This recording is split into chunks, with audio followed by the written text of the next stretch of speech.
श्री राम समर्थ. आजचा भाग क्रमांक आहे 163 163. श्रीराम. सिद्धीच्या संदर्भात सुंदर विवेचन आपण ऐकलंच आहे. अनेक प्रकारे सिद्धी मिळवता येतात हे आपल्याला समजलंच आहे. अजून एक छोटासा त्याच्यामध्ये ॲडिशन जस्ट करतो की सिद्धी मिळवू नये किंवा सिद्धीच्या मागे जाऊ नये ही गोष्ट बरोबरच आहे, परंतु इच्छा झालीच तर सगळ्यात सोपा भाग म्हणजे आपले सत्वगुण आपण वाढवा. सत्वगुण ज्यांचे खूप वाढतात त्यांना आपोआप सिद्धी प्राप्त होते. कुठली होईल ते सांगू शकत नाही, कुठलीही होऊ शकते, पण हा पण एक मार्ग आहे की म्हणून आपण काय मिळते ह्याच्याकडे न बघता आपले सत्वगुण वाढवत चला. सत्वगुणाने सिद्धी तर मिळेल सोडून द्या, तो गौण भाग आहे, परंतु आपली आध्यात्मिक प्रगती होईल हे लक्षात ठेवा. हा खूप महत्त्वाचा भाग आहे आणि हा सुद्धा भगवंतांनीच सांगितलेला आहे. भगवंताशी प्रश्नोत्तरं चालू आहेत. भगवंत सांगता आहेत, उद्धव विचारत आहेत, एकामागे एक गोष्टी विचारत आहेत. विचारता त्यांनी भगवंताला विचारलं की भगवंता, विभूती नावाचा प्रकार असतो तो काय असतो, त्याच्याविषयी मला काही सांगाल का? काय असतं विभूती म्हणजे, कोणाला विभूती म्हणतात, काय विभूती म्हणजे काय आहे वगैरे विचारलं. त्याच्यावरती भगवंत म्हणाले, छान प्रश्न विचारलास. प्रश्न मला ज्या लोकांनी आजपर्यंत विचारले त्याच्यामध्ये तू एक श्रेष्ठ आहेस. म्हणे अशाच प्रकारचा मला एक प्रश्न विचारला होता. कोणी? अर्जुनाने. करेक्ट. प्रियाने सांगितलं, करेक्ट सांगितलं की असाच प्रश्न त्याने विचारला होता. 12व्या अध्यायामध्ये त्याचा उल्लेख आहे. अर्जुनाने विचारला होता भगवंताला की विभूती म्हणजे काय वगैरे वगैरे. तेव्हा हाच प्रश्न, याचं मी उत्तर तुला पण देऊ इच्छितो. तू जर कितवा अध्याय मला माहीत नाही, परंतु 10वा आहे का? ठीक आहे. तर हाच प्रश्न तू मला विचारला आहेस, तर तुला मी याचं उत्तर देऊ इच्छितो. जरूर ऐक. अर्जुनाला सुद्धा प्रश्न विचारले, त्यांनी मला अनेक प्रश्न विचारले. त्याला तर अनेक प्रकारे मी ते उत्तरं दिली, अनेक प्रकारे मी युक्त्या योजल्या, त्याची खूप समजूत घातली, कारण तो युद्ध करायसाठी परावृत्त झाला होता आणि त्याला प्रवृत्त करायचं होतं. तो निवृत्त झाला होता, त्याला मला प्रवृत्त करायचं होतं आणि त्याच्यासाठी मला त्याची खूप समजूत घालावी लागली, खूप काही सांगावं लागलं. आणि हे सांगत असताना मी त्याला विभूतीची पण थोडीशी माहिती दिली की विभूती म्हणजे काय. आणि मग भगवंतांनी सांगितलं की विभूती म्हणजे काय. ते म्हणाले अनेक प्रकारचे पदार्थ आहेत, अनेक प्रकारच्या वस्तू आहेत, दिसणाऱ्या न दिसणाऱ्या, ज्याच्यामध्ये ओम हा मंत्रसुद्धा आहे. ओम जो बनतो हा 3 मात्रांनी बनतो. अ, उ आणि म याच्याने ओमकार बनतो आणि ओम हा महत्त्वाचा भाग आहे, आपल्याला तर माहिती आहे. तर त्याने भगवंताने म्हटलं की या सगळ्यामधला जो ओम आहे तो मीच आहे. भगवंताचं रूपच ओमकार आहे, नाही का? ओमकार स्वरूपा सद्गुरू समर्था, अनाथांचा नाथा तुझं नमो. भगवंत ओमकार स्वरूप आहेच आहे. गुरु पण ओमकार स्वरूप आहेत, गणपती पण ओमकार स्वरूप आहे, सगळं ओमकार स्वरूपच आहे. आणि तो ओमकार जो आहे तो म्हणजे मीच आहे, असं भगवंतांनी उद्धवाला सांगितलं. ते म्हणाले अजूनही काही गोष्टी आहेत की गायत्री हा आपल्याला प्रकार माहीत आहे. छंदामध्ये त्रिपदा गायत्री आहे, ती गायत्री म्हणजे सुद्धा मीच आहे. आता गायत्री हा मंत्र आहे, आपल्याला माहिती आहे हा सुद्धा, आणि हा खूप महत्त्वाचा मंत्र मानला आहे तो, ज्याच्यामधून प्रचंड ऊर्जा निर्मिती होते. सूर्यमंत्र आहे, अर्थात तो सुद्धा मीच आहे. देव अनेक प्रकारचे आहेत, आपल्याला माहिती आहे, पण या सर्व देवांमध्ये प्रमुख कोण आहे? इंद्र आहे. आणि तो इंद्र म्हणजे कोण आहे? तोही मीच आहे. अनेक प्रकारच्या अजून काही गोष्टी आहेत, अष्टवसू आहेत, त्याच्यामध्ये अग्नी मी आहे. त्याच्यानंतर 11 रुद्र आहेत, हेही आपल्याला माहिती आहे. त्याच्यामध्ये जो शिवशंकर ज्याला प्रमुख रुद्र मानला तो मीच आहे. अनेक प्रकारचे ऋषी आहेत, ब्रह्मर्षी आहेत, काही राजर्षी आहेत, काही देवर्षी आहेत. बरोबर, ऋषींमध्ये पण भाग आहेत. ब्रह्मर्षी आहेत काही, त्या सर्वांमध्ये प्रमुख कोण आहेत? तर भृगु ऋषी आहेत, ते मीच आहे. राजर्षी पण आहेत, अनेक आहेत, पण त्याच्यामध्ये मनु मी आहे. देवर्षीमध्ये अर्थात नारद मुनी हे प्रमुख मुनी मानले जातात, पण तो सुद्धा माझ्या स्वरूपीच आहे. गायींमध्ये धेनू म्हणजेच कामधेनू मी आहे. सिद्धेश्वरांमध्ये कपिल जो आहे तो मीच आहे. पक्ष्यांमध्ये गरुड प्रमुख पक्षी मीच आहे. प्रजापतींमध्ये प्रजापती अनेक होऊन गेले, पण दक्ष प्रजापती मुख्य मानला जातो आणि तो सुद्धा अर्थात माझं स्वरूप आहे. मित्रांमध्ये आर्यमा प्रमुख मानले जाते, ते माझं स्वरूप आहे. दैत्य तर अनेक होऊन गेले, अनेक दैत्यांचे राजे पण होऊन गेले, परंतु प्रमुख कोण मानला जातो तर प्रल्हाद. आणि प्रल्हाद जो आहे तो सुद्धा माझ्या स्वरूपच आहे. यक्ष किंवा राक्षसांमध्ये प्रमुख कोण मानला जातं? कुबेर, तो सुद्धा मीच आहे. वनस्पतींचा राजा कोण आहे? चंद्र आहे, चंद्रसुद्धा मीच आहे. त्याच्यानंतर गजेंद्र म्हणजे हत्ती, याचे अनेक प्रकार आहेत. तर मुख्य गजेंद्र कोण आहे तर ऐरावत, म्हणजेच तो इंद्राचं वाहन आहे, तोही मीच आहे. ऐरावत मीच आहे. जलचरांचा राजा कोण आहे? वरुण, तोही अर्थात मी आहे. घोडे म्हणजे अश्व, अश्वांचे अनेक प्रकार आहेत, पण त्याच्यातलं सर्वोच्च अश्व कोण आहे तर उच्चैःश्रवा. आणि हा जो अश्व आहे तो अर्थात कोणाकडे असतो तर इंद्राकडे असतो. अश्वांमधला अश्व जो आहे तो मी आहे, उच्चैःश्रवा. अनेक प्रकारचे लोक असतात, ते दंड देण्याची क्षमता ठेवतात. दंड अनेक ठिकाणून आपल्याला मिळतो नाही का, पण सर्वोच्च दंड देणारा कोण आहे? यमच आहे ना. की यमाचा दंड हा सर्वोच्च दंड आहे, तो देहदंड देतो आणि तो सुद्धा अर्थात मीच आहे. अनेक प्रकारचे सर्प आहेत, अनेक प्रकारच्या काही गोष्टी आहेत या, परंतु मुख्य कोण आहे? वसुकी. वसुकी अर्थात त्यांचा राजा आहे, म्हणजे भगवंत म्हणतात तो पण मीच आहे. सर्पांमध्ये, नागांमध्ये कोण आहेत? नागसुद्धा अनेक प्रकारचे नाग आहेत, आपल्याला माहिती आहे. कर्कोटक नाग होता, बरेच नाग होऊन गेले. तक्षकसुद्धा महानाग होता, त्याची कथा तर आपण भागवताशी संलग्न आहे. तक्षकच चावणार असतो परीक्षिताला, हा पण महानाग आहे. पण या सर्व नागांमध्ये नागराज कोण आहे तर शेष. शेषनाग हा नागराज मानला जातो आणि अर्थात माझाच अंश आहे तो, किंवा मीच आहे तो सुद्धा. प्राण्यांमध्ये मुख्य प्राणी कोण मानला जातो? प्राण्यांचा राजा सिंह. सिंह हा प्राण्यांचा राजा मानला जातो, वनराज म्हणतात त्याला. वनाचा राजा सिंह, अर्थात माझं स्वरूप. आश्रम अनेक प्रकारचे आहेत, त्याच्यामध्ये मुख्य आश्रम कोण आहे? संन्यास आश्रम मुख्य मानला जातो.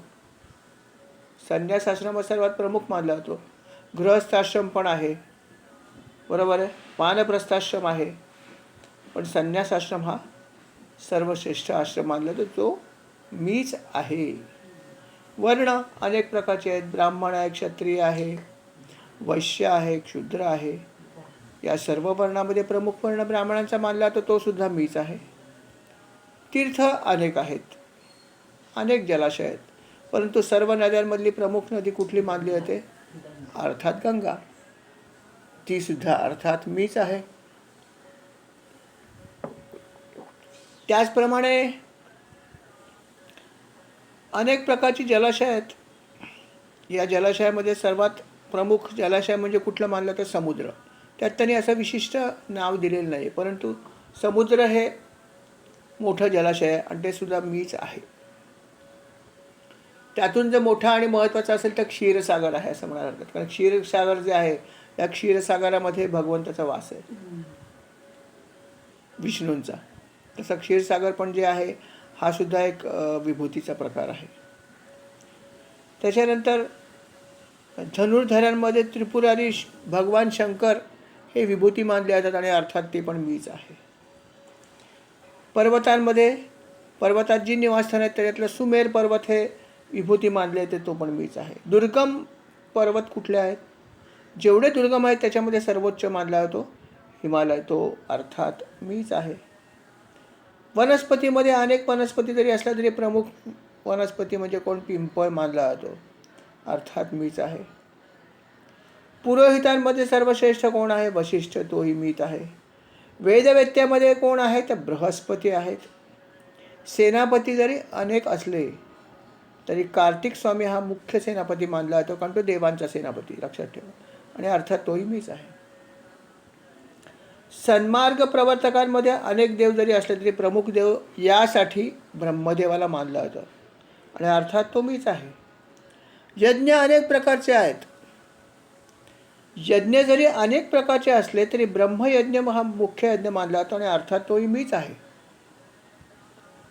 विद्या अनेक प्रकारच्या आहेत, परंतु ब्रह्मविद्या ही श्रेष्ठ विद्या मानली जाते, आणि ती सुद्धा अर्थात मी आहे. स्त्रिया अनेक प्रकारच्या आहेत, अनेक होऊन झाल्या, परंतु मनुची पत्नी जी आहे शतरूपा ही प्रमुख स्त्री मानली जाते, आणि अर्थात माझं स्वरूप तेही आहे. पुरुषांमध्ये प्रमुख कोण आहे तर मनु, आणि तो कोण तर स्वयंभूव मनु. अनेक प्रकारचे मुनी झाले, पण त्याच्यामध्ये नारायण हे प्रमुख आहेत, माझं स्वरूप आहे. ब्रह्मचारी अनेक होऊन गेले, प्रमुख कोण आहे सनत कुमार, अर्थात माझं रूप आहे. अर्थात धर्मामध्ये संन्यास धर्म किंवा संन्यास वर्ण हा श्रेष्ठ वर्ण मानला आहे. त्याच्यानंतर त्याने असं म्हणलं की कुठली गुप्त गोष्ट राखण्यासाठी काय लागते तर मौन लागतं. ते मौनामध्ये सुद्धा मी आहे आतमध्ये. मौन करा, आतमध्ये मी आहे. जगाची उत्पत्ती केली ब्रह्मदेवाने, पण ब्रह्मदेव कुठून उत्पन्न झालेत? माझ्याकडूनच उत्पन्न झाले, तिथे मी आहेच. ऋतू अनेक आहेत, पण वसंत ऋतू मुख्य आहे, मीच आहे. महिने अनेक आहेत, पण मार्गशीर्ष हा सर्वोच्च महिना मानला जातो. पवित्र महिना आहे मार्गशीर्ष, आणि तो माझ्या स्वरूपच आहे. त्याच्यानंतर नक्षत्र आहेत अभिजित, नंतर उत्तर शाळाचा चौथा आणि श्रावणाचा पहिला चरण, याला अभिजित नाव आहे. त्यांनी थोडंसं स्पष्टीकरण दिलं, अर्थात तोही मीच आहे. युग अनेक प्रकारचे होऊन गेली, पण सत्ययुग जे आहे त्याला प्रमुख मानलं जातं, आणि अर्थात माझ्या स्वरूपी आहे. विवेकी पुरुष अनेक होऊन गेले, पण महर्षी देवालांना मुख्य मानलं जातं, आणि अर्थात द्वैपायन व्यास यांना व्यासांमध्ये प्रमुख मानलं जातं. व्यास मुनी त्यांचं स्थान तर आहेच आहे, अलौकिकच आहे. त्यांनी असं म्हणलं की विद्वान लोकसुद्धा अनेक होऊन गेले, पण त्याच्यामध्ये सर्वात बुद्धिमान कोणतं? शुक्राचार्य.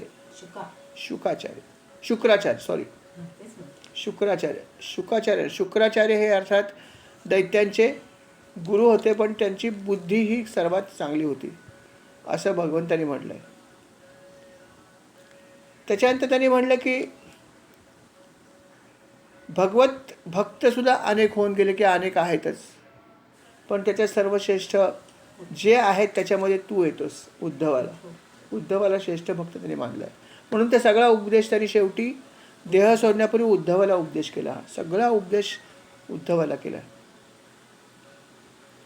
त्याच्यानंतर प्रमुख विभूतीमध्ये हनुमंत पण येतात, विद्याधरांमध्ये सुदर्शन येतात, रत्नांमध्ये पद्मराग येतात, सुंदर फुलांमध्ये कमळ येतं,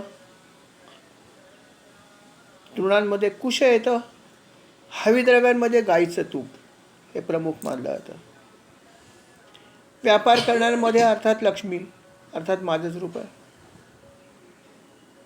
सात्विक गुण हा 3 गुणामध्ये महत्त्वाचा गुण मानला जातो, तो सुद्धा माझ्या स्वरूपीच आहे. भगवंत सात्विक गुणाचा अर्क आहे असं समजायला हरकत नाही. त्याच्यानंतर भगवंताची अनेक रूपं आहेत किंवा अनेक त्याच्या प्रतिमा आहेत. वसुदेव, संकर्षण, प्रद्युम्न, अनिरुद्ध, नारायण, हयग्रीव, वराह, 9 मूर्ती आहेत.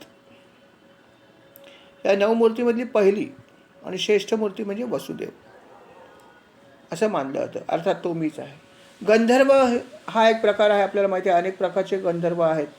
त्याच्यामध्ये विश्ववसु हा जो गंधर्व आहे तो प्रमुख मानला जातो, अर्थात माझं स्वरूप आहे.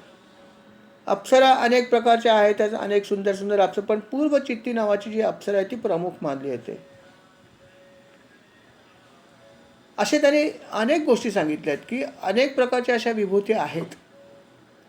जसं आणखीन एक त्यांनी सांगितलं की अनेक लोक ब्राह्मण भक्त आहेत, पण त्याच्यामध्ये सर्वश्रेष्ठ कोण तर बली राजा जो आहे तो सर्वश्रेष्ठ ब्राह्मण भक्त होता, कारण त्याने आपलं सर्वस्व दिलं.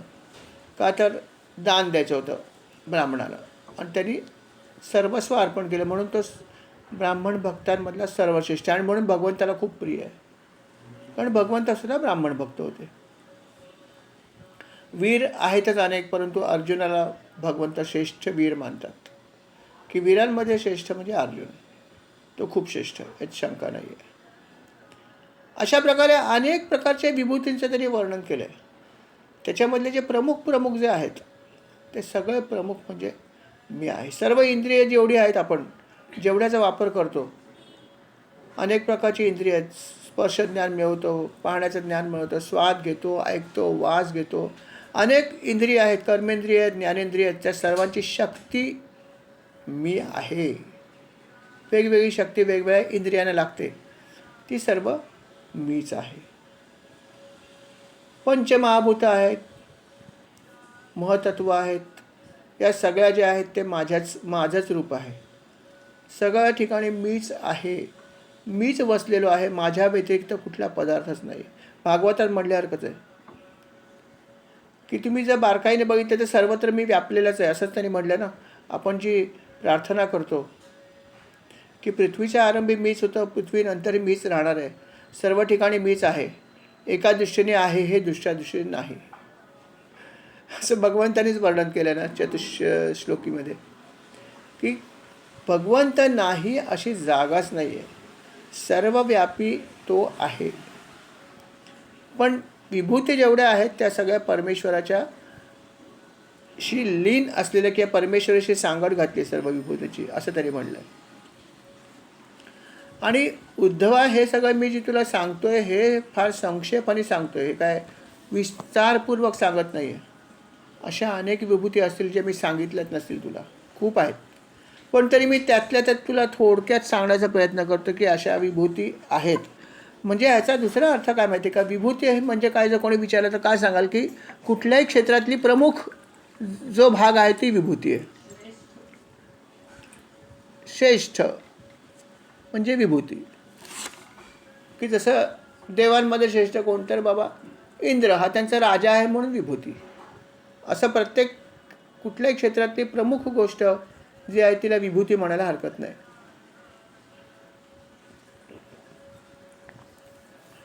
भगवंत म्हणतात की एक गोष्ट लक्षात ठेव, विभूती आहेतच, या सगळ्या आहेत, पण तरी महत्त्वाचा भाग हा लक्षात ठेव की ह्या सगळ्या अशा प्रकारे सगळं त्यांनी हे ठरवलेलं आहे. कारण तुम्हाला सगळ्या गोष्टी लागतात की देव किती प्रकारचे आहेत, मदत प्रमुख कोण आहे, आपल्या मनाला हे सगळं पाहिजे असतं, म्हणून त्यांनी सगळं ते तयार केलेलं आहे.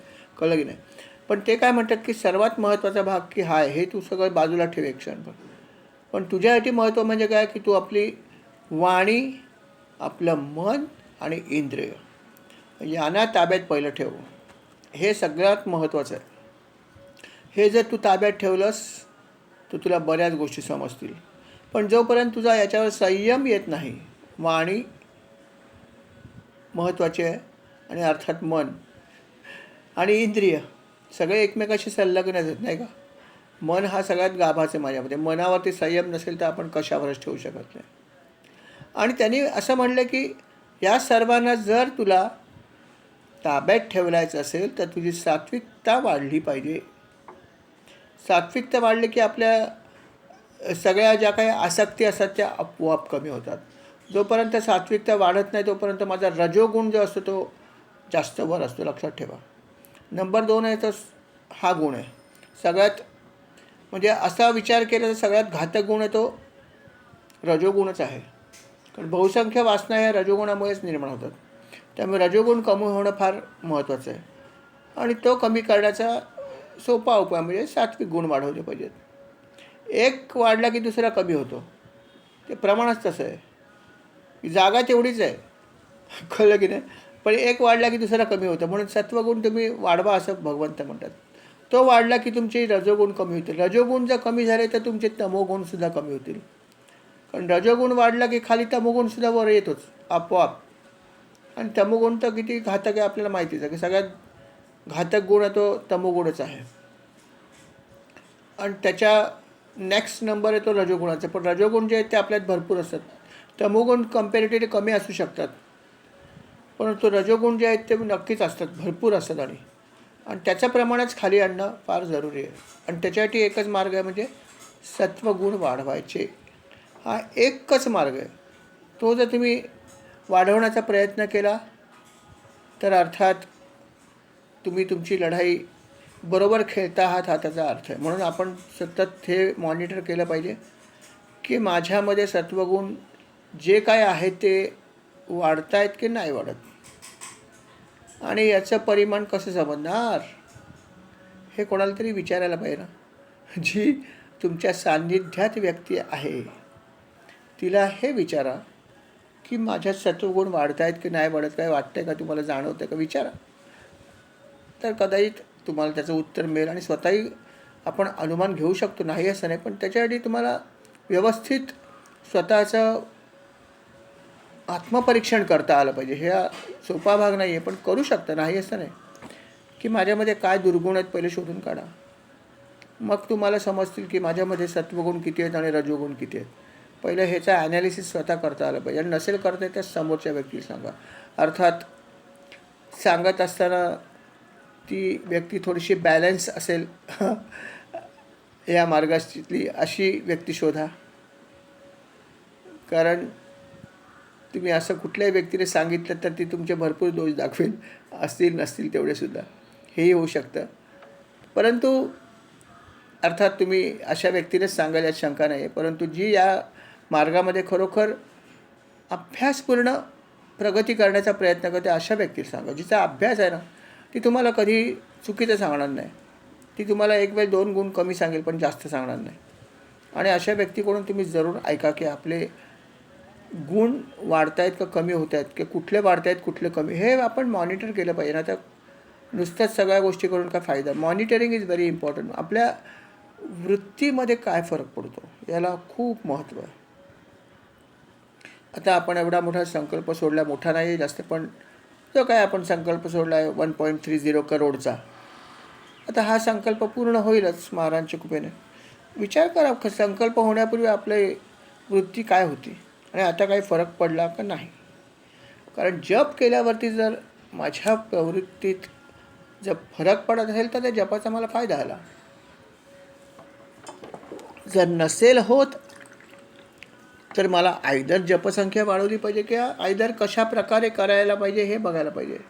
कारण जपसंख्या वाढवण्याचं काय आपल्याला माहीत नाही. प्रत्येकाचं किती एंगेजमेंट्स असतात दिवसात आणि कोणाला किती वेळ मिळतो हा आपला आपला भाग आहे.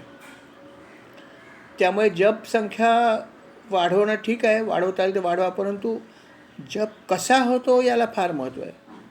तर तो कसा होतो, जर माझी जर वृत्तीमध्ये काही फरक पडत नसेल तर कसा करायचा ह्याचा विचार करायला पाहिजे की कशा प्रकारे मी करू म्हणजे माझी वृत्ती जी आहे तिच्यात फरक पडेल. हा खूप महत्त्वाचा भाग आहे. म्हणून आपण या गोष्टीकडे लक्ष दिलं पाहिजे की माझी वृत्ती कशी आहे. भगवंतांनी पण हेच सांगितलं उद्धवाला आहे शेवटी की तू तुझ्या सात्विक बुद्धीने तुझ्या या देहबुद्धीला आवर, आणि ही सात्विक बुद्धी वाढली तर तू नक्कीच देहबुद्धीला आवर घालू शकशील.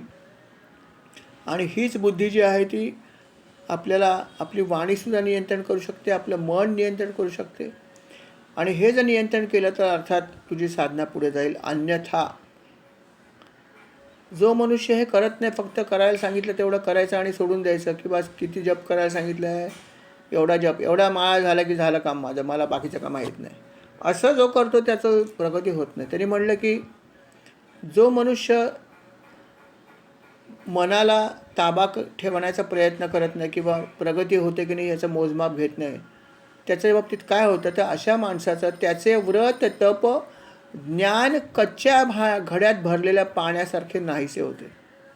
बघा, जो मनुष्य आपल्या इंद्रियांवरती नियंत्रण आणण्याचा प्रयत्न करत नाही, जो मनुष्य आपल्या मनावर नियंत्रण आणण्याचा प्रयत्न करत नाही, यांत्रिकपणे साधना केली तर तुमची अवस्था अशी होणार आहे की तुमचं जे काही आहे ते एखाद्या कच्च्या घड्यात भरल्यासारखं होईल आणि कच्चा घडा हा नक्कीच फुटतो आणि फुटलं की सगळं पाणी नाहीसं होतं. म्हणून त्याने असं म्हटलं की तुम्ही जे कराल ते व्यवस्थित करा आणि त्याच्यावरती वॉच ठेवा की माझं चांगलं होतं आहे का नाही, माझा समाधानकारक रिझल्ट येतो की नाही. याचं मॉनिटरिंग तुम्ही केलं पाहिजे खऱ्या अर्थाने जर प्रगती करायची असेल तर, अन्यथा नाही. मला पुढे जाण्यासाठी मला काय काय करता येईल हे सतत विचारलं पाहिजे आपण, की मी काय करू अजून, जी काय साधना आपली चालू आहे त्याच्यात अजून मी काय केलं म्हणजे मला पुढे जाता येईल याचा आपण विचार केला पाहिजे, याची आपण चर्चा केली पाहिजे, आपण एकमेकाला विचारलं पाहिजे, तरच आपण पुढे जाऊ शकतो. आणि भगवंतांनी स्वतःच हे सांगितलं आहे की भक्तांनी मतपरायण होऊन भक्तियुक्त बुद्धीने मन, वाणी आणि प्राणांचा संयम करावा, असे केल्याने तो कृतकृत्य होतो. माझ्या प्रती संपूर्ण भाव ठेवून मतपरायण होण्याचा अर्थ झाला की संपूर्णपणे माझ्या प्रती सगळा भाव ठेवून भक्तियुक्त होऊन, भक्तियुक्त काय काय, भक्तियुक्त बुद्धी, भक्तियुक्त मन, भक्तियुक्त वाणी आणि भक्तियुक्त प्राण, सगळं भक्तिमय केलं पाहिजे. मतपरायण होण्याचा अर्थ तो झाला की सगळं काही माझ्याशी लीन केलं पाहिजे, सगळं माझ्याशी युक्त झालं पाहिजे पूर्णपणे. अशा पद्धतीने ते मनक्रम वचन ध्यान जो लाय, हा त्याचा अर्थ झाला की तुम्ही अशा प्रकारे भक्ती केली पाहिजे. तुम्ही अशा प्रकारे भक्ती केली तर तुम्हाला त्याचं नक्कीच समाधान पण मिळेल. समाधान मिळणं हा एक पावतीचा भाग आहे की जर तुमची उपासना झाल्यावर जर तुम्हाला समाधान मिळत असेल, आनंद मिळत असेल, तर तुमची उपासना ठीक झाली, असाही त्याचा अर्थ आहे. असंही बेलसरे बाबांनी सांगितलेलं आहे की तुम्ही साधना कशी करावी आणि साधना केल्यावर तुम्हाला काय वाटतं, कसं वाटायला पाहिजे, काय वाटायला पाहिजे, हे सगळं बेलसरेने लिहून ठेवलं आहे. म्हणून तर त्यांची जेवढी पुस्तकं आहेत ना, खरंच वाचा. इतकं मार्गदर्शन त्यांनी केलं आहे, सुंदर मार्गदर्शन आहे की कशा प्रकारे आपण साधना करावी, काय करायला पाहिजे, कसं आपलं मॉनिटरिंग केलं पाहिजे. खूप सुंदर आहे, खूप सुंदर आहे. आणि अर्थात वाचन केल्यावरती त्याची चर्चा पण करायला पाहिजे, हेही महत्त्वाचा भाग आहे की जे काही मी वाचलं ते वाचून जर आपण सगळं समजलं असतं तर आपल्याला चर्चा करावी लागली असते, नाही का. टेक्स्टबुक सगळे अवेलेबल आहेत सगळ्याच गोष्टीची, अध्यात्माची पण आहे, शाळेची, शिक्षणाची पण. तरी आपल्याला टीचरकडून शिकावं लागतं, नाही का, जरी लिहिलेलं असलं तरी. तसं अध्यात्माचं ज्ञानसुद्धा नक्कीच आहे, सगळ्या पुस्तकं आहेत, परंतु त्याचं मनन करण्यासाठी आपल्याला थोडंफार संवाद पण करायला पाहिजे. साधकांनी एकमेकाशी संवादसुद्धा करणं अत्यंत गरजेचं आहे.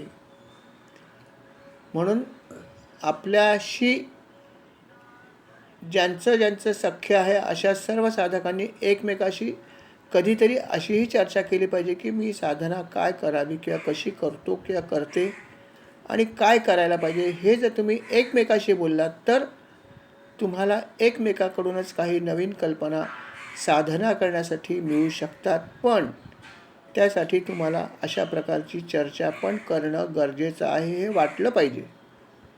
वाटण्याला पण महत्त्व आहे. तर मला असं वाटलं मी सगळं छानच करतो तर मी बोलणारच नाही कोणाला. मला वाटलं मी सगळं माझं फर्स्ट क्लास आहे, मला सगळं माहिती आहे, मला ज्ञानच मिळणार नाही. मला जेव्हा हे वाटेल की मला काहीच ज्ञान नाही, मला ज्ञान मिळवायचं आहे, मला खूप पुढे जायचं आहे, मी खूप खाली आहे आणि त्याच्यासाठी मला इतर साधक काय प्रकारे साधना करतात हे पण मला जाणून घ्यायचं आहे. कदाचित त्याच्यातली एखादी छान अशी गोष्ट असेल जी माझ्याकडे नसेल, ती मला करायची. अशा प्रकारे जेव्हा मी वृत्ती ठेवीन तेव्हा नक्कीच मला काही चांगल्या गोष्टी समजतील आणि मग मी पुढे पण जाऊ शकेन. म्हणून भगवंत म्हणतात की भक्तियुक्त बुद्धीने हे करा सगळं. जेव्हा तुमच्या मनात भक्ती असेल तेव्हा ह्या असा विचार तुम्ही करू शकाल. जर भक्तिहीन जर तुम्ही साधना केली, साधना किती करा, ती भक्तीने युक्त पाहिजे. भक्ती हा गाभा आहे अध्यात्म मार्गाचा. भक्ती आणि भाव हा गाभा पाहिजे आपल्याकडे आणि मग तुम्ही कुठल्याही मार्गाने करा. आणि हे असेल तर तुम्हाला मदत पण मिळते आणि तुम्ही स्वतःही मदत मिळवाल. तुमच्याकडे लोक आकृष्ट होतील. का? तुमच्या भक्तीमुळे, शरीरामुळे नाही. लक्षात ठेवा, शरीर हा तर वरचा भाग आहे, परंतु तुमच्याकडे किंवा तुम्ही एखाद्या व्यक्तीकडे जेव्हा अट्रॅक्ट होता, अध्यात्म दृष्टीने सांगतोय, तेव्हा त्या व्यक्तीकडे काहीतरी आध्यात्मिक गोष्ट असते. म्हणूनच आध्यात्मिक व्यक्ती लक्षात ठेवा लढ होईल, अन्यथा आध्यात्मिक व्यक्ती आपल्याकडे कधी लढ होणार नाही. जर आध्यात्मिक व्यक्ती जर आपल्याकडे खेचली गेली किंवा जर त्याला सलगी करावी वाटली तर नक्कीच आध्यात्मिक गोष्ट आहे म्हणूनच, अन्यथा नाही. अन्यथा होऊच शकत नाही. पण याच्या शोधात आपण असलं पाहिजे की मला कोणाशी आध्यात्मिक जवळीक करून मला माझी प्रगती करायची, सत्संगात म्हणून जायचं तेवढ्यावेळीच. नक्कीच आपल्याला आपल्या प्रकारची साधना करणारी लोक भेटतातच. आणि त्यांच्याशी जेव्हा आपण चर्चा करतो तेव्हा आपल्याला लक्षात येतं की खरंच आपण असं असं करायला पाहिजे, ही व्यक्ती असं करते. मग तिच्याकडची एखादी सुंदर गोष्ट आपल्याला समजते. मग आपण त्याचं हा अनुभव आपण घेतला असेल की असं खूप वेळा घडतं. हा अनुभव अर्थात मलाही आला आहे महाराजांच्या कृपेने, की अनेक गोष्टी एकमेकाकडून मिळत असतात. जेव्हा आपण काही गोष्टी शेअर करतो तेव्हा तिथूनही आपल्याकडे काही गोष्टी येतात आणि जे आपल्या या मार्गासाठी खूप उपयोगी पडतात, यात शंकाच नाही. आणि म्हणून त्यांनी सांगितलं की सतत ही इच्छा ठेवा की मला पुढे जायचं आहे. आणि मग जर भक्तीने तुम्ही हे केलं तर तुम्हाला नक्कीच पुढचा मार्ग मिळेल. तुम्ही हळूहळू आध्यात्मिक प्रगती करालच, यात शंका नाही आहे, असं भगवंत म्हणतात. याच्या पुढे सुद्धा उद्धव त्यांना प्रश्न विचारतोच आहे. भगवंत त्याला मार्गदर्शन करतात आहेत आणि तो प्रश्न एकामागे एक विचारतोच आहे. उद्धव म्हणाला की भगवंत आहे तर सगळं मला तुम्ही सांगितलं छानच आहे, तर वर्ण अनेक प्रकारचे आहेतच ना. वर्णाचं वर्णन आपण थोडंफार केलंच आहे अगोदरच्या काही ठिकाणी. मग वर्णधर्म जो आहे तो सांभाळायचा असेल तर मग त्यात कशा प्रकारे आम्हाला काय करता येईल हे सांगाल का? कारण काय हे सगळं तुम्हीच मला सांगू शकता, नंतर मला कोण सांगणार आहे? तुम्ही एकदा का जर हे पृथ्वी सोडली तर मला मार्गदर्शन कोण करणार? आणि म्हणून माझी आपल्याला विनंती की आपणच मला सांगा की काय प्रकारचं आचरण लोकांनी करावं, कशा प्रकारे करावं, वर्णाश्रमाचा प्रकार काय असतो, मग त्याच्यात हे सगळं करता येऊ शकतं का, हे सगळं तुम्ही मला सांगाल तर फार बरं होईल. अर्थात भगवंत तर वाटच बघतात की उद्धवाने मला प्रश्न विचारावेत आणि मी उत्तर द्यावं. भगवंत म्हणाले की सत्ययुगामध्ये एकच वर्ण होता पूर्वी, पण त्याचं नाव होतं हंस. हंस नावाचा एकच वर्ण पूर्वी होता. नंतर सगळे वर्ण निर्माण नंतर झाले सगळे. आणि अर्थात त्यावेळेस जेवढी लोक होती ती कृतकृत्य होती, म्हणजे सगळे पुण्यवान होती म्हणूनच कृतकृत्य होते, नाही का? म्हणून त्याला कृतयुग सुद्धा म्हणतात काही लोक. सत्ययुग म्हणतात, सत्ययुग म्हणतात आणि कृतयुग सुद्धा काही लोक म्हणतात. कारण काय की लोक सगळे कृतकृत्य होती. हे फक्त त्याच युगामध्ये घडलं, इतर युगामध्ये असं नव्हतं. ते म्हणाले की त्या युगातले सगळे लोक तप करायचे, भरपूर काही करायचे. नंतर त्रेतायुग आलं. त्रेतायुगामध्ये त्याने म्हटलं की त्याच्या आसपासच 3 वेद जे आहेत ते निर्माण झाले, अर्थात माझ्याकडूनच. ऋग्वेद, यजुर्वेद आणि सामवेद, 3 वेद निर्माण झाले. अर्थात 3 वेद झाले भगवंताच्या हृदयातूनच निर्माण झाले, परंतु ते मुखोद्गत केले ऋषींनी. ऋषींना ते नंतर स्फुरण पावले, त्यांना ते ऐकू आले आणि त्यांनी ते मुखोद्गत केले असं म्हटलं गेलं. पण हृदयातून कोणाचे निघाले? मुख्यतः भगवंताच्या. 3 वेद जे आहेत ते भगवंत म्हणाले माझ्याचकडून प्रगट झालेत आणि म्हणून त्यांना अपौरुषीय असं म्हटलं जातं. 3 वेद जे आहेत ते अपौरुषीय आहेत, जे ऋषींना भगवंताची भक्ती केल्यामुळे ते त्यांच्या हृदयात प्रगट झाले आणि त्यांनी ते मुखोद्गत केले आणि मग ते पृथ्वीवर आले. भगवंत म्हणाले की त्या काळी मी जास्तीत जास्त लोक यज्ञ पण बरेचसे लोक करायचे आणि यज्ञ पुरुषसुद्धा अर्थात मीच आहे. भगवंत म्हणाले की सुरुवातीला विराट पुरुषाचं पण रूप मी धारण केलं होतं आणि विराट पुरुषाचं रूप जेव्हा धारण केलं होतं तेव्हा माझ्या शरीरापासून अनेक गोष्टी निर्माण झाल्या. त्याच्यामध्ये मुखापासून ब्राह्मण, बाहूंपासून क्षत्रिय, मांड्यांपासून वैश्य, पायांपासून शूद्र वर्णाची निर्मिती झाली. याशिवाय जे प्रमुख आश्रम आहेत ज्याचा उल्लेख आला आहे, परत एकदा येतो की माझ्या जघन भागापासून गृहस्थाश्रम निर्माण झाला. हृदयापासून ब्रह्मचार्याश्रम, वक्षस्थळापासून वानप्रस्थाश्रम, आणि अर्थात सर्वोच्च आश्रम जो आहे तो संन्यास आश्रम आहे, ज्याची उत्पत्ती भगवंताच्या मस्तकापासून झालेली आहे. आणि म्हणून तो सर्वश्रेष्ठ आश्रम संन्यास आश्रम मानला जातो. वानप्रस्थाश्रम त्याच्यानंतर येतो. कारण वानप्रस्थाश्रम साधारणपणे आपण बऱ्याच वेळा बघतो की गृहस्थाश्रम झाल्यावर वानप्रस्थाश्रमात काही लोक जातात. त्याच्या खाली त्यांनी दिलं ब्रह्मचारी आश्रम. आता ब्रह्मचारी आश्रम सुद्धा खाली पकडला तो, कारण का त्याच्यानंतर मनुष्य गृहस्थाश्रमात जातो. बऱ्याच वेळा ब्रह्मचारी आश्रम स्वीकारतो पण नंतर परत गृहस्थाश्रमात जातो. म्हणून त्यांनी ब्रह्मचारी आश्रम सुद्धा खाली मानला आहे. आणि सर्वात खाली आहे तो अर्थात गृहस्थाश्रम जो आपला आहे. आपण याच आश्रमात बहुतेक करून राहतो आणि आपण पुढच्या आश्रमात काही जाण्याचा प्रयत्न करत नाही. हा ब्रह्मचारी आश्रम आपण असतो सुरुवातीला, पण यथावकाश त्याचा आपण त्याग करतो आणि गृहस्थाश्रमात प्रवेश करतो. आणि त्याच्या पुढचे आश्रम तर आपण नाहीच. हा तर प्रकार आता बंदच झाला नाही का. पूर्वी गृहस्थाश्रमात लोक आल्यानंतर शेवटी वानप्रस्थाश्रमात पूर्वी तर जायचे, तो आश्रमच होता. किंवा काही लोक गृहस्थाश्रमातून संन्यास आश्रमात पण जायचे, वानप्रस्थाश्रम सुद्धा बाद करायचे. तिथे न आता सरळ संन्यासाश्रमात जायचे. पण आता हे पण जवळपास बंदच झालं नाही का. वानप्रस्थाश्रम तर नाहीच आहे.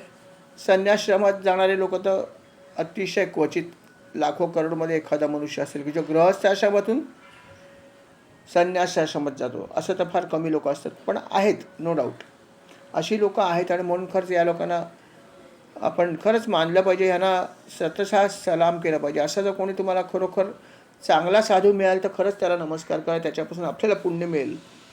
अर्थात भगवी वस्त्र नेसली म्हणजे संन्यासी झाला असं नाही, कारण हल्ली अशी वस्त्र बरीच लोक घालतात. त्यामुळे खरोखर संन्यासी आहे की नाही हे समजणं कठीण आहे. आपण त्यांची परीक्षा करू शकत नाही. परंतु जिथे आपल्याला ऑथेंटिकली माहीत आहे की एखादी व्यक्ती खरोखर संन्यासी आहे, तर अशा व्यक्तीला जरूर आपण चरणस्पर्श करावा. कारण संन्यास आश्रम घेणं काय साधी गोष्ट नाही.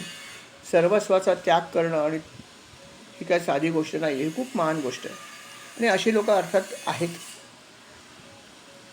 तर अशी लोक जर कधी भेटली तर तो आपल्यासाठी सत्संग आहे, संतसंग आहे म्हटलं तरी हरकत नाही. सत्संग आणि सत्संग पण आहे, दोन्ही त्या ठिकाणी आहे. आणि असे ठिकाणं आहेत बऱ्याच ठिकाणी. हां, इस्कॉन सर्वात सोपा भाग म्हणजे इस्कॉनचा आहे की इस्कॉनचे साधक बऱ्याच ठिकाणी आहेत. आणि इस्कॉनचे संन्यासी जे आहेत ते बऱ्याच ठिकाणी आहेत आणि त्यांनी संन्यास घेतलेला आहे. आणि त्यातले बरेचसे तरुणच आहेत. आणि खरंच ही कठीण गोष्ट आहे की सर्वस्वाचा त्याग करणं तारुण्यामध्ये आणि संन्यासाश्रम स्वीकारणं हे खूप कठीण आहे. ही लोकं पण नक्कीच पुण्यवान आहेत, याच्यात शंकाच नाही आहे. अर्थात त्याच्यामध्ये पण काही लोक, त्यांच्यात दोन भाग आहेतच, एक संन्यासाश्रमी आहेत आणि एक गृहस्थाश्रमी पण संन्यस्त आहेत. संन्यस्त आहेत पण गृहस्थाश्रमी आहेत, असेही काही लोक आहेत. अर्थात ते पांढऱ्या रंगाचे कपडे घालतात, त्यांचा जो ड्रेस असतो तो पांढरा असतो. आणि हे सगळे गृहस्थाश्रमी असतात, परंतु सेवा वृत्ती असते, त्यांनी सगळं वाहून घेतलेलं असतं कृष्ण सेवा करण्यासाठी. परंतु ते गृहस्थाश्रमात असतात. आणि जी लोक गृहस्थाश्रम पण स्वीकारत नाहीत, पूर्णपणे सेवा करत असतात, ज्यांनी कम्प्लिटली संन्यास घेतलेला असतो पूर्णपणे, ते भगवी वस्त्र धारण करतात. भगवी वस्त्रामध्ये जे इस्कॉनचे साधू आहेत ते पूर्णपणे संन्यस्त आहेत. आणि अशी अनेक लोक आहेत. म्हणून ही लोकंसुद्धा ऑथेंटिक आहेत, यात शंका नाही. म्हणून असे सुद्धा जर आपल्याला कधी लोक भेटली तर अर्थात आपल्याला समजायचं की आपलं नशीबच आहे. तर अशा प्रकारे त्यांनी हे सगळे वेगवेगळे आश्रम दिलेत आणि त्यांनी सांगितलं की हे सगळे विराट पुरुषाच्या शरीरापासूनच प्रकट झालेले आहेत. वर्ण तर 4 आहेत, आपल्याला माहीतच आहेत. प्रत्येक वर्णामध्ये त्याचे काही वैशिष्ट्ये आहेत. ज्या ठिकाणी मनुष्याचा जन्म होतो, ज्या वर्णामध्ये, त्या वर्णाच्या नुसार त्याचे काही भाग असतात. त्याच्यात पण काही भाग आहेत उत्तम, मध्यम आणि अधम. इथं सगळ्या ठिकाणी असतं. त्यात जी लोक ब्राह्मण वर्णामध्ये जन्म ज्यांनी घेतला आहे त्यांच्यामध्ये ह्या गोष्टी अपेक्षित असतात किंवा असतात कमी अधिक प्रमाणात. काय असतात? शम, दम, तपश्चर्या, पावित्रता, संतोष, क्षमाशीलता, सरळपणा, माझी भक्ती, दया आणि सत्य. या गोष्टी ब्राह्मण वर्णाचे स्वाभाविक धर्म आहेत की हे ब्राह्मणांमध्ये असू शकतं किंवा असतं असं गृहीत धरलं. अर्थात हे ज्या गोष्टी आहेत त्या कमी अधिक प्रमाणात असू शकतात. सगळ्यांमध्ये हे सगळे गुण ठासून भरलेले नसतात. प्रत्येकामध्ये कमी अधिक प्रमाणात हे असू शकतात. पण हे सगळे गुण अपेक्षित आहेत ब्राह्मणांमध्ये असणं. की बाबा आपण म्हणतो ब्राह्मणत्व म्हणजे काय? सात्विकता. एखादी व्यक्ती जर ब्राह्मण वर्णाची असेल तर त्याच्याशी बोलल्यावर तुम्हाला वाटलं पाहिजे किती सात्विक बोलतो हा माणूस, किती बोलण्यामध्ये सात्विकता आहे, वृत्तीच सात्विकता आहे. ॲपिरियन्स ज्याला आपण म्हणतो तो पण सात्विक असू शकतो. आणि हे त्याच्यात दिसलं असेल तरच तो खऱ्या अर्थाने ब्राह्मण आहे. आणि हे दिसतं नॉर्मली असं मानलं जातं. अर्थात जसं म्हणलं की प्रत्येक व्यक्तीवर अवलंबून आहे की तो कशाप्रकारे काय करतो. परंतु या गोष्टी त्यांच्यामध्ये असतात असं गृहीत धरलेलं आहे. क्षत्रिय वर्णामध्ये काय गुण असतात स्वाभाविकपणे? तर तेज असतं, बल असतं, धैर्य असतं, वीरता असते, सहनशीलता असते, औदार्य असतं, उद्योगशीलता असते, स्थिरता असते. शिवाय ते ब्राह्मणांचे भक्त पण असतात. आणि ऐश्वर्यसुद्धा क्षत्रियामध्ये असतं. ही सगळी त्याची स्वाभाविक वैशिष्ट्य आहे, स्वाभाविक धर्म आहे हा क्षत्रियांचा.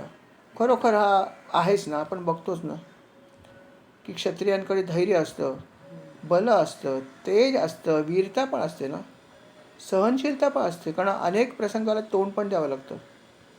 औदार्य असतं, स्थिर, सगळ्या गोष्टी आहेत. आणि ऐश्वर्य अर्थात असतं कारण त्यांच्याकडे सत्ताही असते. त्यामुळे क्षत्रिय वर्णसुद्धा तसा श्रेष्ठ वर्ण मानला जातो. आणि ब्राह्मण भक्ती पण असते ना. शिवाजी महाराज पण ब्राह्मण भक्त होतेच ना. आणि असे सगळेच जे क्षत्रिय आहेत ते धर्माचं रक्षण करतात. आणि धर्माचा जी लोक धर्माची भक्ती करतात त्यांचं रक्षण करणं हेच तर क्षत्रियांचं कर्तव्य आहे. आणि हे सगळे गुण त्यांच्यामध्ये असतात. वैश्य वर्णाचे काही वैशिष्ट्य त्यांनी दिलेत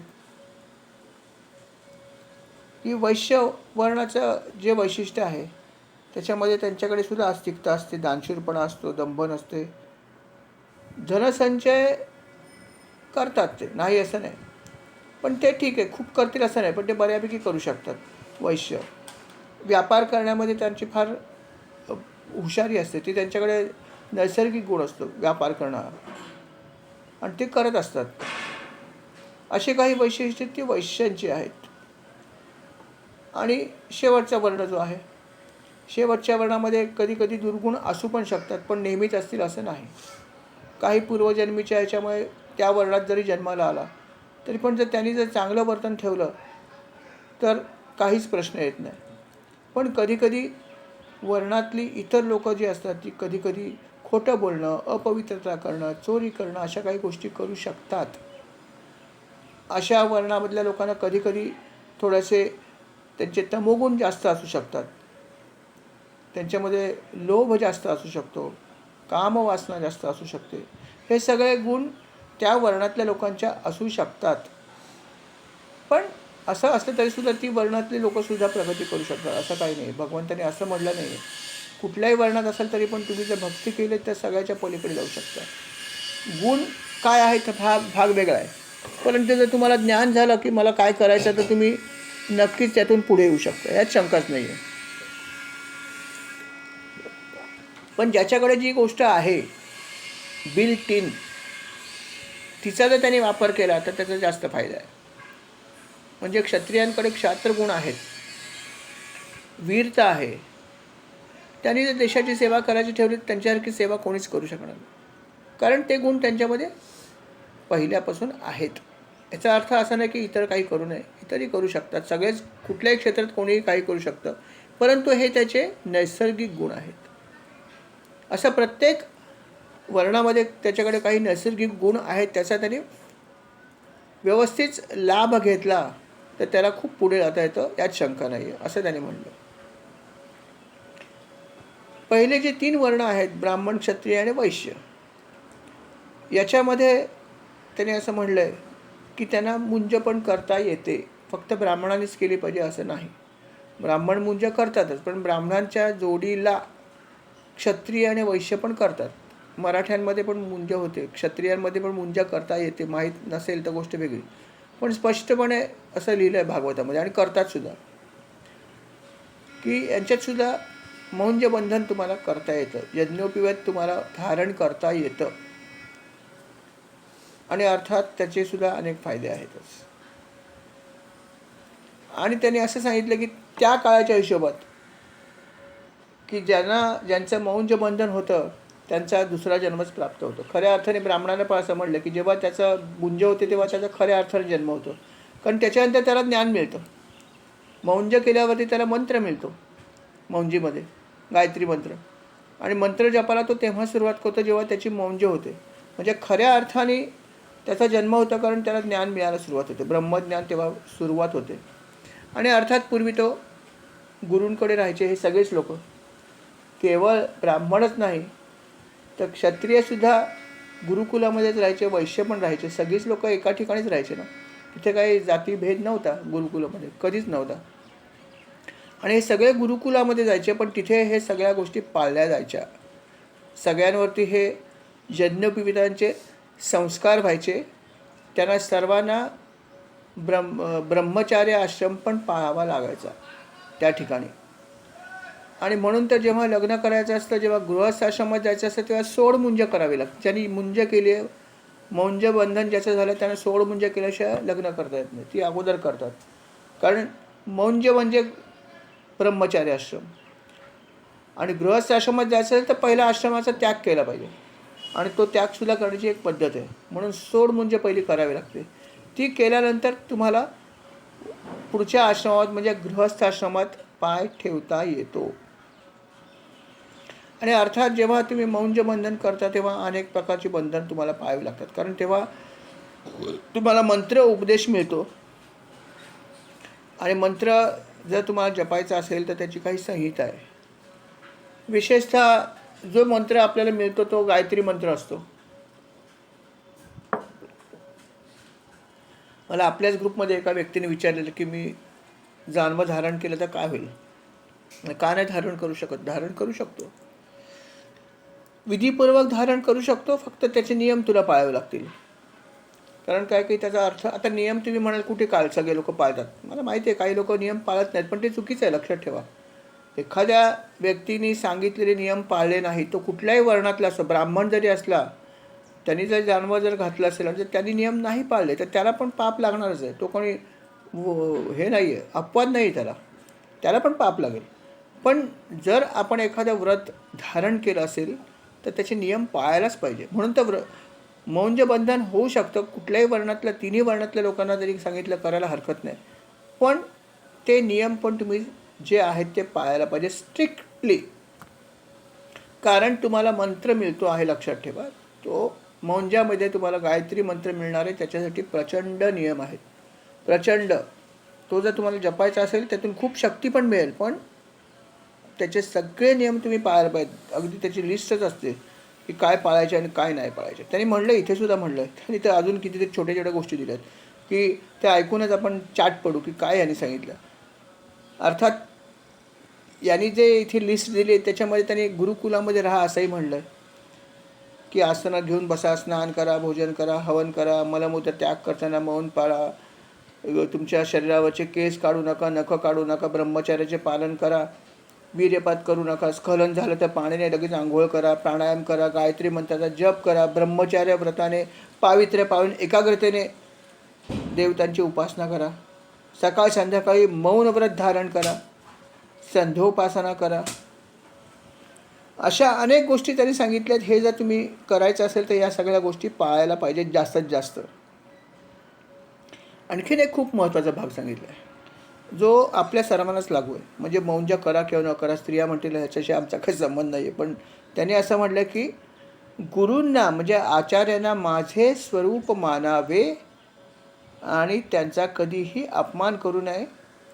आपण सर्वसाधारणपणे काय होतं की मनुष्य हा गुरुकडे फक्त एक व्यक्ती म्हणून बघतो, पण हे अतिशय चुकीचं आहे. गुरु म्हणजे प्रत्यक्ष देवच आहे. हे भगवान श्रीकृष्ण सांगत आहेत, लक्षात ठेवा की गुरु हा सर्व देवमय आहे. त्यामुळे हे आपण लक्षात ठेवून त्या प्रकारे त्यांच्याकडे आपली नजर किंवा आपण त्याच्याकडे बघितलं पाहिजे. लक्षात ठेवा की गुरु हे देवमय आहेत. गुरुपाशी आहे देव, वारंवार सांगू काय, म्हणून गुरुसी भजावे. गुरुचरणी ठेविता भाव, आपोआप भेटे देव. म्हणून गुरुसी भजावे. आहेच नाही. आणि भगवंत पण तेच सांगतात की गुरु म्हणजे देवच आहे. ही भावना सगळ्यांनाच लागू आहे, नाही का? इथे स्त्री आणि पुरुष असा भेदभाव नाही आहे. जरी हा उपदेश बाकीचा जरी मौंजा करताना असला तरी पण हे तर त्यांनी सगळ्यांसाठीच सांगितलं की गुरुकडे तुम्ही साधारण मनुष्य म्हणून बघूच नका. ते देवच आहेत, किंबहुना देवांपेक्षाही श्रेष्ठ आहेत. जे देव करू शकत नाही ते गुरु करू शकतो, हे तर नक्की आहे. देव काही गोष्टी करणार नाही तुमच्यासाठी, पण गुरु काहीही करू शकतात, ह्याच्यात शंकाच नाही आहे. की देव कोपला तर देवाचा कोप शांत करता येईल, पण जो गुरु कोपला तर गुरुचा कोप शांत करण्याची शक्ती देवाकडे पण नाही. लक्षात ठेवा, देवाचा कोप तुम्ही शांत करू शकता, गुरूंच्या कोपाला औषधच नाही आहे. म्हणून गुरु हे आपल्यासाठी सर्वोच्च भाग आहे, हा सगळ्यांनी लक्षात ठेवावा. त्यातून सुद्धा जे गुरूंकडे जाऊन काही शिक्षण घेतात त्यांनी तर गुरूंसमोर सगळ्या गोष्टी आणून ठेवा. त्यांचा देव मानून त्यांच्याजवळ राहा. त्यांची सेवा कशी करा हे पण दिलं आहे. जर तुम्ही गुरुकुलामध्ये गेलात आणि तिथे जर राहायची पाळी येईल तर तुमच्यासाठी जशी महाराजांनी सेवा, खरंच मला त्यांनी दिलेली सेवा बघितल्यावर महाराजच आठवतात की जिथे तुमचे आचार्य जात असतील त्यांच्या मागे चालावे. ते झोपल्यानंतर त्यांच्याजवळ झोपावे. ते बसले असतील तर त्यांच्या आज्ञेची वाट पाहत हात जोडून जवळ उभं राहावं. अशा प्रकारे स्वतःकडे कमीपणा घेऊन शुश्रूषा करून आचार्यांची आज्ञा पालन करण्यात नेहमी तत्पर असावे. विद्यादान संपेपर्यंत सर्व सुखोपभोगापासून दूर राहून गुरुकुलामध्ये या प्रकारे वागवावे आणि ब्रह्मचार्य व्रत कधी खंडित होऊ देऊ नये. महाराजांनी अशीच सेवा केली. त्यांचीच आठवण झाली मला की जिथे गुरु ह्याचे त्याच्या मागे महाराज असायचे. गुरु झोपल्याशिवाय ते कधी झोपायचे नाहीत. गुरूंच्या आज्ञेशिवाय काहीच करायचं नाही. सतत त्यांच्या मागे. त्यांचं झाल्याशिवाय आपण काय करायचं नाही. गुरु कधी कधी जेवायला पण नाही द्यायचे महाराजांना. एक सेवा झाली की दुसरी झाली की तिसरी, जोपर्यंत गुरु सांगत नाही जेवायचे पण नाहीत. असं कितीतरी वेळा व्हायचं. आणि कधी कधी मग गुरु त्यांना बोलवून जेवायला घ्यायचे आपल्या हाताने. असं पण घडायचं. गुरुने त्यांची खूप परीक्षा बघितली. म्हणजे आपलं तर आपण नशिबान आहोत की आपल्याला खूप सरळपणे महाराजांनी अनुग्रह दिलं. महाराजांची त्यांनी इतकी परीक्षा बघितली की ज्याचं नाव ते. आणि महाराजांनी त्यांची सेवा पण जबरदस्त केली. खरोखर खूप कठीण गोष्ट. आणि महाराजांची सेवा पण त्यांच्या शिष्यांनी अशा प्रकारेच केली. लक्षात ठेवा, आपल्याला अशी काय करावं लागत नाही. पण त्यांचे पट्ट शिष्यांचं बघा फोटो.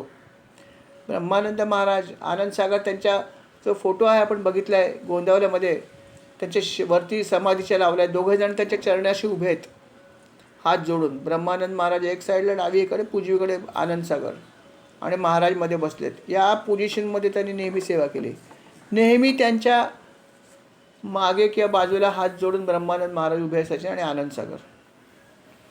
सतत अशी सेवा केली आहे. जिथे जातील त्यांच्या मागे, त्यांच्या बरोबर नाही. महाराज बग्गीत बसले, एका ठिकाणी दुसऱ्या ठिकाणी गेले. ब्रह्मानंद महाराज म्हणले ये बस. आता आपण तर बसलो असतो ना. महाराज म्हणले तर काय हरकत आहे बसाय. ते म्हणले नाही, मी तुमच्याबरोबर नाही बसू शकत. तुमच्या पादुका द्या मला म्हणले. पादुका हातात घेतल्या आणि त्यांच्या बग्गीच्या मागे भर दुपारी धावत सुटले. बग्गी आहे ना, त्याला जे काही लावले असतील, घोडे असतील, त्याचा काहीतरी वेग असेल, त्याच्या मागे भर दुपारी पायात कुठलीही काहीही न घालता अनवाणी. बघा भर दुपारी उष्णता त्या भागात किती असते. भर दुपारी डोक्यावर पादुका घेतल्या आणि महाराज म्हणाले होते की माझ्या बाजूला बस, आपण एकत्र जाऊया. तरी ते तिथे बसले नाहीत, त्याच्या मागे गेले आणि त्या बग्गीच्या मागे कित्येक मैल धावत होते न थांबता आणि डोक्यावरती पादुका. लोक चकित झाले, यथावकाश पोचले. हे सगळं घडल्यानंतर त्या एका शिष्याने हळूच विचारलं ब्रह्मानंद महाराजांना की महाराज तुम्ही कसे काय धावला तेवढे? इतकं ऊन होतं आणि इतक्या वेळ धावायचं, डोक्यावरती पादुका, परत पायात काहीच नाही, सगळं पोळतंय चटचट चटचट. तुम्हाला काय वाटलं, कसं काय सहन केलं? ते म्हटले काय सांगतेस तेच मला समजत नाही आहे. म्हणजे का? म्हणजे जेव्हा मी त्यांच्या मागे डोक्यावरती पादुका घेऊन धावत होतो तेव्हा मला माझ्या डोक्यावरती शीतल असा छाया आहे असं भागत होतं. मला खूप थंड थंड आणि शांत शांत वाटत होतं. मला हे तुझे काय बोलते ते मला काहीच नाही समजलं. कुठेच मला काही वेदना नाही झाली, कुठे माझ्या पायाला चटका बसला नाही, कुठे ऊन लागलं नाही, थकवा आला नाही, मला तहान लागली नाही. बापरे बापरे बापरे काय झालं? म्हणजे मला शीतलता जाणवत होती. काही भक्ती. श्रीराम हे खरंच भक्ती अशी आहे आणि हा त्यांचा अनुभव त्यांनी लिहून ठेवला. बघा, पण त्याच्यासाठी त्याला ते नेहमी देव दिसायचे. हा महत्त्वाचा भाग आहे की देवस्वरूप त्यांनी मानलं आणि म्हणून त्यांना हा अनुभव आला. अशी भक्ती करायला पाहिजे. खरंच धन्य त्यांची. त्याच्या पुढे सुद्धा अजून काही भाग त्यांनी दिला, तो अर्थात आपण पुढच्या भागामध्ये बघूया. आता वेळ आजची समाप्त झालेली आहे, तेव्हा आपण स्वल्पविराम घेऊया. जी काही सेवा झाली महाराज आपल्या चरणी अर्पण करतो. स्वीकार करा. श्रीराम